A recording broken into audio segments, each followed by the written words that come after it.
हे राम। हाँ प्यारे मित्रों,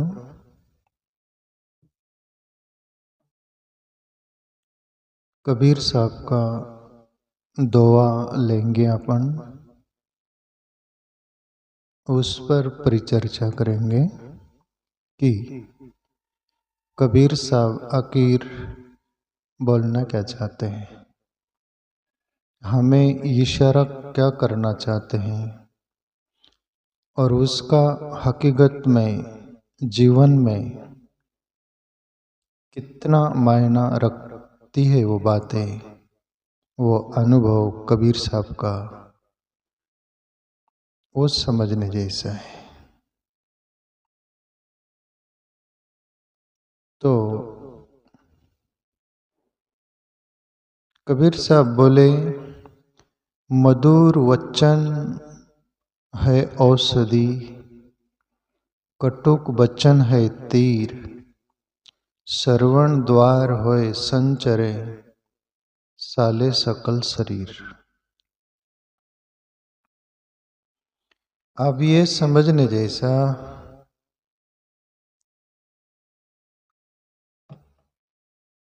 अपना जो जीवन है इस शरीर में, इसके अंदर जो अंतःकरण है, हृदय है, वहां तक हमारे कुछ बार के द्वार है शरीर के, वहां से प्रवेश क्या क्या करता है वो समझने जैसा है।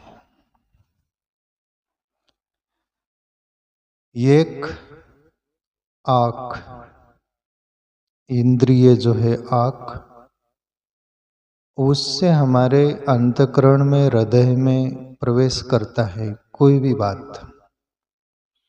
हमने आँख से भला देखा, बुरा देखा, उसका इफेक्ट हृदय पर गिरता है, अंतःकरण में।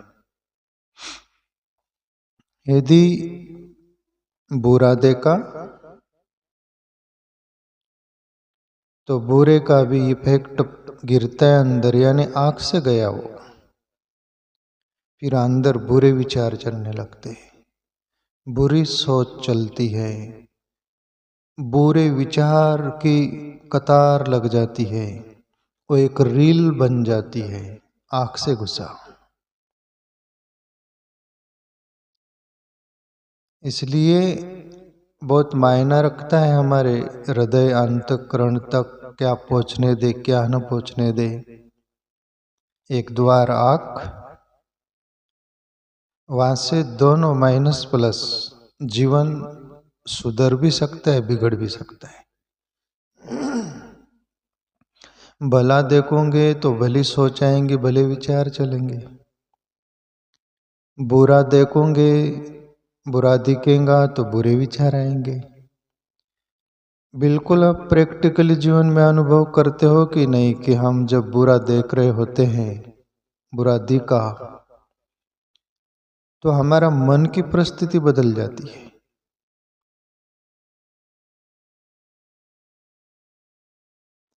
भला देखा तो वो भी हमारे मन पर छाप गिरती, हृदय में, अंतःकरण में, तो भले विचार से हमें शांति आने लगती है और हम भी सोचने लगते हैं कि भला करना चाहिए, भला जीना चाहिए।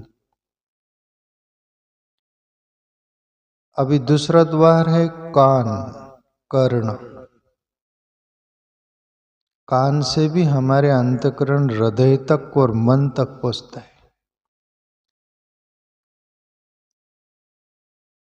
कान से बुरा सुना तो अंदर भी मन विचार करने लगता है सब बुरी बात का, चित्त बुद्धि सभी कुछ प्रभावित हो जाते हैं और अंदर अंतःकरण में, हृदय में उसकी भीड़ लग जाती है बुरा सुना उसका। दूसरा भला सुना, अच्छा सुना, कोई सत्संग सुना, भजन सुना, कुछ भी शुभ सुना, अच्छा सुना, तो अंतःकरण बिल्कुल बैलेंस रहता है, स्थिर रहता है, उसको परिपोषक मिलता है वो अच्छा सुना हुआ। उससे हमारे जीवन में विकृति नहीं आती, स्थिरता आती है और जीवन सुधरने का संभावना करीब करीब दिखती है। उससे कोई भी प्रकार की विकृति नहीं, भले से बुरे से अंदर विकृति छा जाएंगी और मन तभी पकड़ लेता है उसको। इसलिए आंख और कान ये बहुत मेन द्वार है अंतःकरण हृदय तक पहुंचाने वाला साधन। ये तीसरी बात है, अंदर मन, वो भी एक द्वार है। वो इनका गुरु है, बॉस है। आंख रूपी शिष्य बोलता है, कान रूपी शिष्य बोलता है और गुरु तैयार हो जाता है। गुरु यानी मन, वो बोलता है कि देख लेंगे, फिर देखते, फिर तुम साइड हो जाओ, आप तुम मेरे तक बात पहुंचा दिए, दिखा दिए, उतना भर का आप तुम उतना ही करना, बाकी मैं संभाल लूंगा।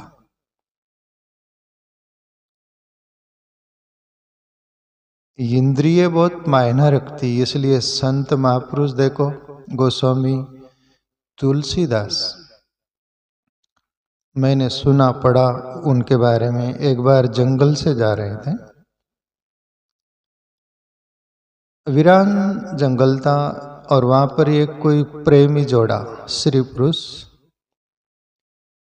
दोनों प्रेमी थे। यानी वो एक प्रेम कर रहे थे, या जिसको दुनिया बोलती है वो गलत जो है वो सभी कुछ उस एक्शन में थे वो। और गोस्वामी तुलसीदास देख लिए, उस रास्ते से वो जा रहे थे। तुलसीदास सोचे कि इनको बुरा लगेगा, ये ग्लानि से भर जा सकते हैं।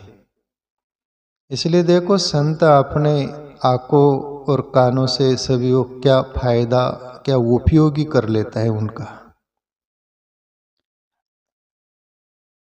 गोस्वामी तुलसीदास अंधे का अनुकरण कर लिए और रात में एक लकड़ी थी या ले लिए और ऐसे टेकते टेकते चले और बोले, अरे भाई ये रास्ता अमुक गांव जाता है क्या? ये रास्ता उधर ही जाता, कोई है क्या? मुझे नहीं दिखता, यहाँ कोई हो तो बता दो, ये रास्ता उधर ही जाता है उस गांव को। तो वो प्रेमी जोड़ा खुश हुए कि ये अंधा आदमी, इसको कोई दिखा नहीं। और वो बोले, बाबा बाबा ऐसे जाओ, चले जाओ चले जाओ, वही गांव जाता है। उनको खुशी हुई। तो संत बुरा देखकर भी सामने वाले को बुरा न लगे, उसका भी ख्याल रखता है और अपने अंतःकरण तक पहुंचाता नहीं। वो आंखों से देख लिया, इंद्रियों को कितना साफ सुथरा रखते संत लोग, अच्छे भले लोग। उनकी गोस्वामी तुलसीदास की जगह ही कोई बुरा विकृतिपूर्ण व्यक्ति होता तो वो सलूट क्या करता, आपको बोलने की जरूरत नहीं, आप सब समझते हो। दुनिया में किडनैपिंग बहुत चलता है, एक दूसरे को दबा के रखना ये बहुत चलता है, क्योंकि दुनिया कमजोर है। पर जो समर्थ होते वो समर्थ रहते हैं, तुमको भी जीने देते, वो खुद भी जीते हैं और रास्ता निकाल के वो सब कुछ साफ सुथरा जीवन रखते हैं। प्यारे मित्रों,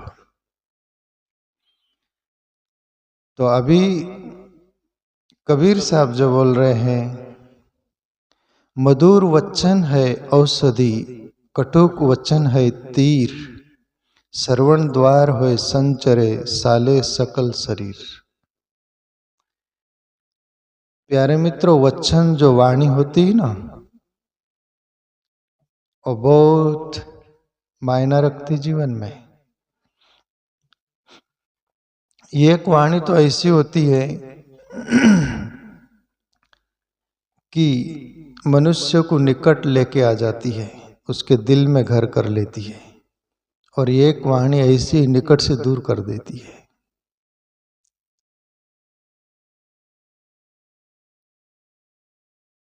एक होती वाणी मितभाषी, एक शत्रु जैसा बोलने का वो होता है, शत्रुआत्मक वाणी जैसी होती हो। तो कभी भी कबीर साहब बोले वाणी पर जरूर कंट्रोल रखिएगा। कबीर साहब तो और एक दुआ है, वाणी ऐसी बोलिए दिए तराजू तौल। वाणी ऐसी बोलिए दिल का आपा खोए, औरन को शीतल करे आप भी शीतल होए।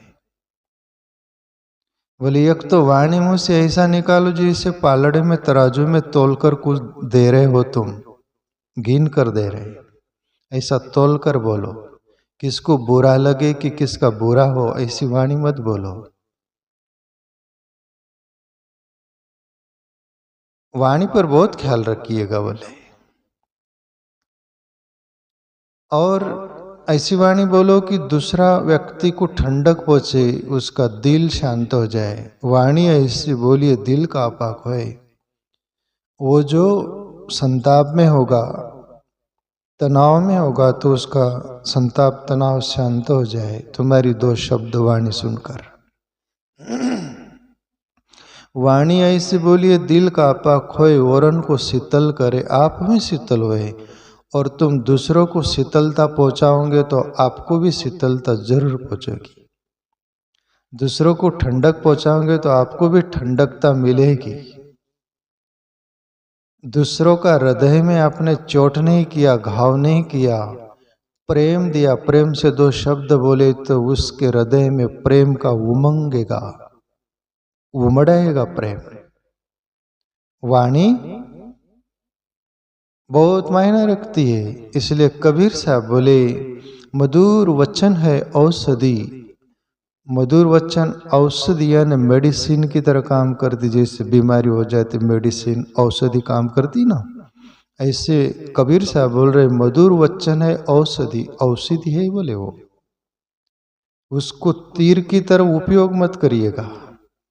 कहीं के लोग होते उनकी वाणी ऐसी होती ना, सामने वाले को जैसे कि तीर की तरह चुभतियां लगती है।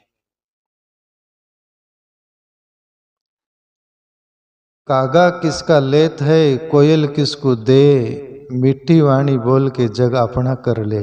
ये भी कबीर साहब का है। कबीर साहब बोले कौवा किसका लेता है, फिर भी लोग पत्थर मारते हो, बेटा तो हकल देते उसको, क्यों? उसकी वाणी वैसी है। वाणी खतरनाक, डेंजर है। और कोयल ऐसी कुकू बोलती है ना प्यारी, तो उसको सुनते लो। कोयल है, कोयल किसको क्या दे रही, पर मिट्टी वाणी दे रही है। कौवा क्या दे रहा है, कर्कश वाणी दे रहा है। हमारी वाणी बहुत मायना रखती है। एक बार कहे थे कि कौवा पूर्व से पश्चिम जा रहा था, संताप गया वो। कोयल रास्ते में मिली, वो बोली चाचा चाचा किधर जा रहे हो? बोले पूर्व छोड़ के पश्चिम जा रहा हूं। बोले मैं। बोले चाचा क्यों, मामला क्या हो गया, लड़ाई झगड़ा हो गया? बोले खूब लड़ाई झगड़ा तो क्या, पर लोग मुझे बर्दाश्ती नहीं करते, सहन ही नहीं करते, मुझे पत्थर से ही मारते, जहां भी बैठू वहां मारते। बोले चाचा ऐसा क्या हो गया?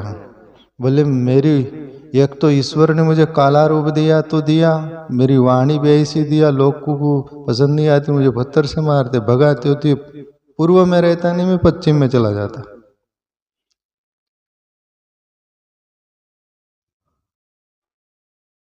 कोयल बोली चाचा ऐसा मत करो, पूर्व में ही अपनी वाणी सुधार लो, पश्चिम जाने की जरूरत नहीं, वहां पर भी आप ऐसा ही वाणी का वो तीर की तरह उपयोग करोगे, वहां भी लोग पत्थर मारेंगे। चाचा यहीं रहकर वाणी सुधार लो। तो कहने का तात्पर्य तुम देश में रहो, विदेश में रहो, पूर्व रहो, पश्चिम रहो, किधर भी रहो, तुम्हारी वाणी यदि प्यारी होगी ना, किसको दिल को छूने वाली, तुमको कोई जाने नहीं देगा दूर। और तुम कहीं जाने न हो किसी के तो भी तुमको एक कप चाय पिला देंगे, एक गिलास पानी पिला देंगे, खाना तक खिला देंगे। तुमको रहने के लिए नहीं होगा तो रह जाओ। तुम्हारी वाणी में इतना मिठास, किसी का हित होगा तो। तीर की तरह होगी तो आपको हकल दिया जाएगा।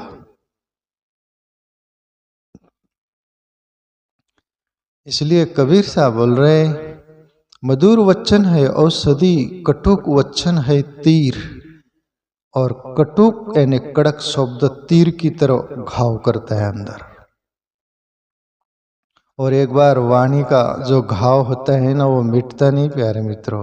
ये तीर की तरह हृदय में, दिल में घर कर जाता है, वो मिटता नहीं। एक बार का घाव मारा हुआ वो भर जाएगा देरा बेर। जैसे वो एक बात नहीं आती कि एक लकड़हारा था, जंगल लकड़ी लेने रोज जाता, और जंगल का राजा जो शेर होता है ना, टाइगर, उससे मित्रता होगी लकड़हारे की। और शेर और लकड़हारा ऐसा उनकी संगत हो गई, मित्रता की, भाई खूब प्रेम से रहते थे वो। शेर को एक दिन लकड़हारा बोला, मित्र मैं जंगल में, आपका ये जंगल है, आप यहाँ के राजा हो, मैं रोज आता हूँ और लकड़ी ले जाता हूँ, आप कुछ मेरे साथ सलूट गलत नहीं करते, बड़े प्यारे हो, तो मेरी ऐसी इच्छा है, मेरे घर चलोगे आप मेहमान के रूप में, मेरा भी घर देख लेना। गरीब है हम, हमारा भी गरीब का घर देख लेना, और आप जंगल में रहते हो, नगर में भी आके देख लेना थोड़ा। शेर वो स्वीकार किया अपना, जो वो लकड़हारे की बातें, जी मैं आऊंगा। और आया शेर। गांव नगर में आए तो गांव नगर के कुत्ते बहुत भौंकते, पर वो शेर कुछ नहीं बोलता। मेरे मित्र का गांव है, मेरा मित्र का नगर है, मेरे मित्र के कोई भी पशु हो या दुनिया हो, कोई मैं किसी को क्षति नहीं पहुंचाऊंगा, क्यों मेरा मित्र का है। सच्ची मित्रता हो ना तो अपनी मित्रता का हर बात ख्याल रखता है वो, और सच्ची मित्रता नहीं हो तो वो उसका स्वार्थ मतलब देखेगा, मित्र का भी ख्याल नहीं रखता वो। गया घर, लकड़हारे की पत्नी बोली, जोर से चिल्लाई, ये अपने गांव नगर से कुत्ते से हटकर ये ऐसा दूसरा कैसा कुत्ता घर ले आया हो? ये कौन सा कुत्ता है? शेर को लग गई, सहम गया शेर। जैसे तैसे थोड़ा टाइम रुका और शेर बोलता है, लकड़हारा मित्र से मित्र में जाता हूं। और शेर निकल गया। और फिर दूसरे दिन लकड़हारा जंगल में जाता है, और फिर शेर बोलता है, मिलते थे वो। शेर बोलता है वो लकड़हारा से, मित्र आपके हाथ में कुल्हाड़ी है ना? जो लकड़ी लेने ले जाता था वो लकड़हारा, मित्र ये कुल्हाड़ी मेरे पीठ पर 3 बार कर घाव कर दे। लकड़हारा का तो हृदय वो भराया कि मित्र ये क्या बोल रहे, ये मैं नहीं कर सकूंगा, आप मेरे मित्र हो इतने प्यारे, और आपको मैं कुल्हाड़ी से वार करूं, घाव करूं, ये कैसी मित्रता? और बोले नहीं मित्र, कुल्हाड़ी ले घाव कर दे। बहुत शेर के आग्रह पर आंखों में आंसू लेकर लकड़हारा मजबूरी में आंख बंद करके, न चाहते हुए भी, पर कभी कभी सच्ची मित्रता होना, अपना मित्र यदि कोई उसमें राज हो, बात हो, उसके लिए दुख सहन करके भी वो एक्शन कर देता है।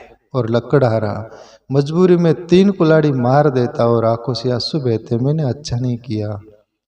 और शेर बोलता है, मित्र तू अपनी लकड़ी ले ले और चला जा, मिलेंगे कल। और लकड़हारा आता है रोज और शेर मिलता है, और महीना बीते, कुछ 1-1.5 महीना, कुछ जो भी कुछ हुआ, और वो शेर का घाव भर गया। तब लकड़हारा बोला, मित्र तेरा घाव भर गया, पर मैं ठीक नहीं किया, और आपने बोला ये क्या? तब शेर बोला कि मैं इसके पीछे कुछ रास्ता हो तुमको बताने देना चाहता था मित्र। एक बार कोई भी अस्त्र शस्त्र का वो घाव किया हुआ वो भर जाता है, पर शब्द का घाव नहीं भरता। आपने कुल्हाड़ी मारी, उसका घाव महीना 15 दिन जो भी उसमें भर गया, पर आपकी पत्नी ने जो शब्द मुझे बोले ना, मैं शेर था, जंगल का राजा, मुझे कुत्ता बोला, वो हृदय में घाव कर गया, दिल में, अंतकरण में, वो जाता नहीं, वो घाव भरता नहीं। तो मित्र, कभी भी शब्द पर ख्याल रखे, किसको कटुक शब्द, अपमानित हो ऐसे शब्द का वापर न करे, उपयोग न करे, उसका घाव कभी नहीं भरता। तो प्यारे मित्रों, कबीर साहब ये बोलना चाह रहे कि हे प्राणी हो, हे मनुष्य हो, आप संभल कर बोलिए। मधुर वचन है औषधि, कटुक वचन है तीर, श्रवण द्वार होय संचरे साले सकल शरीर। और श्रवण द्वार यानी कान से अंदर घुसता है, उसका द्वार है वो शब्द का। यदि तुम किसी को ठंडक पहुंचे ऐसा शब्द का प्रयोग किए तो उसको शीतलता, शांति महसूस होती, बोले कबीर साहब। और कटुक बोले तो वो आग की तरह धधकती है, जैसा शेर बोला, सब बात है। तो कहने का तात्पर्य प्यारे मित्रों, इस दुनिया में हम आते हैं तो अपनी वाणी पर बहुत कंट्रोल रखकर जिएगा, संभल कर, तो उसका सही सदुपयोग हुआ। कई लोग होते हैं वो बोलते हैं कि ये नेता लोगों में ज्यादा देखने को मिलता, बोलने को तो बोल देते, बोलना ही रहता है उनको, फिर बाद में एक्शन होने लग गए तो फिर बोलते हैं कि हम वापस लेते हैं। वापस तुम कोई चीज ले सकते हो, शब्द नहीं ले सकते हो। वैसे ही प्रभु श्री राम समंदर से बहुत मनाए कि हमें लंका जाने के लिए रास्ता दे दे, माना नहीं, फिर तीर निकाले, चढ़ गया तीर और समंदर निकला बाहर मनुष्य के रूप में जैसे, और बोले कि राम वो बाण रख दो, मेरे अंदर बहुत जीव रहते, उनकी मौत हो जाएंगी, सब सूख जाएगा, आप बाण रख लो। तब प्रभु श्री राम बोले ये बाण चढ़ गया, आप कमान में वो उसमें नहीं आ सकता, तू बोल किधर छोड़ दो, ये अंदर वापस नहीं आएगा। तो शब्द का बाण हो कि सच में बाण हो, छूट गया छूट गया। तो वाणी तरफ अपन सब ख्याल रखकर जिएगा प्यारे मित्रों। ये कबीर साहब इशारा कर रहे हैं हमें।